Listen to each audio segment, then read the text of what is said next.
Here, Father Zach and I have been blessed with the support not only of our families, but also of our parish family here at St. Mary. There are a lot of familiar faces here, and so I just want to express our gratitude for all of the help that you have given to us in getting us to where we are today. Today, as Father said, we celebrate Corpus Christi, which translated means the body and the blood of Christ. And I have just one message for you here this morning. And that is that Jesus desires to come close to every one of you through the Eucharist. And I have just three short but personal stories that can demonstrate this. First, it seems fitting that my first homily as a deacon occurs on the solemnity of the body and blood of Christ. A deacon is ordained to serve at the ministry of the table of the Word and at the table of the Eucharist. While he's not able to celebrate Mass, as Father Joe is doing here this morning, the deacon does assist the priest. The Church holds the sacrament of the Eucharist in such high regard that a man who's studying to become a priest is not instantly ordained to be a priest. No, instead, first he becomes a seminarian. He serves like our altar servers here this morning. He's instituted a lector and an acolyte, able to proclaim the word and to distribute communion. Only then is he then ordained to be a deacon, and then, God willing, to be a priest. Just as the deacon comes progressively closer and closer to the altar, Christ wishes to come closer and closer to every one of us. When Christ asked his apostles to carry on the celebration of the Eucharist in his memory, he established a sacrament that would carry on not just for centuries, but even for millennia after him. Since the time that Christ was on earth, Catholics have been nourished by the sacrament of receiving Christ present in the Eucharist. In the liturgy of the Mass, we receive the body of Christ, and as a result, enter into union with the living and the departed, with those in the Church on earth and in the Church in heaven. In the celebration of the liturgy of the Eucharist, we enter into the heavenly celebration, the heavenly Mass, so to speak, which is joined to every Mass celebrated here on earth. So every time we approach this altar, we can confidently receive Christ present in his body and blood in the appearances of bread and wine. Not only do we just receive him, however, we also enter into communion with other Catholics, even our loved ones in heaven. And so I consider it a great privilege to be here today, as we can all remember our departed friends and family in this celebration of the Mass as well. Second, the Eucharist can be a source of conversion. This gift is unique to Catholics who faithfully follow Christ's command to celebrate the Eucharist in his memory. It's been so greatly appreciated in history that time and time again it's proven to be a source of conversion for others. And one example of this occurred in the life of St. Elizabeth Ann Seton, who is the first native-born American saint.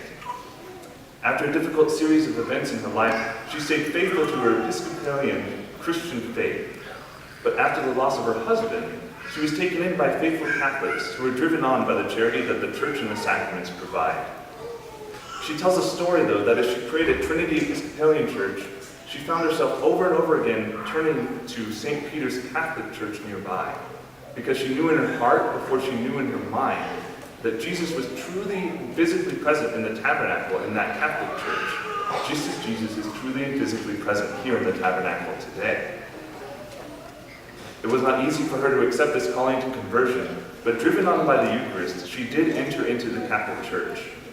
She tells a story of great joy the first time that she was able to receive communion, because she's finally able to receive that which had called her into the church. I was blessed just over a month ago to be able to visit that church where she entered the Catholic Church, with a trip with the Seminary Legion of Mary. St. Peter's, where she converted, is not a very big church. It's dwarfed by all of these other large buildings in New York. But after the visit, I felt very blessed to be able to encounter St. Elizabeth's story through the Legion of Mary. I felt that that was quite fitting. We have a Legion of Mary here at St. Mary, which I was really glad to see. Mary is present in all of the aspects of our lives, and this is especially true in the Eucharist. This leads to the third story. Mary always leads us to her Son in the Eucharist. You see, we could not have the Eucharist without Mary. If she had not physically given birth to Jesus, he wouldn't have walked among us here on this earth. He wouldn't have established his church or the sacraments, including the Eucharist. A certain tradition exists that Mary was the first one to receive Jesus in the Eucharist. This wasn't at a Mass. No, it was before Jesus was even born at the Annunciation. Mary was the first to receive the Eucharist because for 9 months Jesus dwelt in her very womb. One of the first things that Mary did after Jesus was in her womb was to go visit her cousin Elizabeth and her family. Elizabeth had just conceived a son, John the Baptist, and Mary brought Jesus to Elizabeth and her family. She wanted them to be able to enter into communion with Jesus. And at that visit, John the Baptist leapt in his mother Elizabeth's womb, because bringing Jesus to others brings them great joy.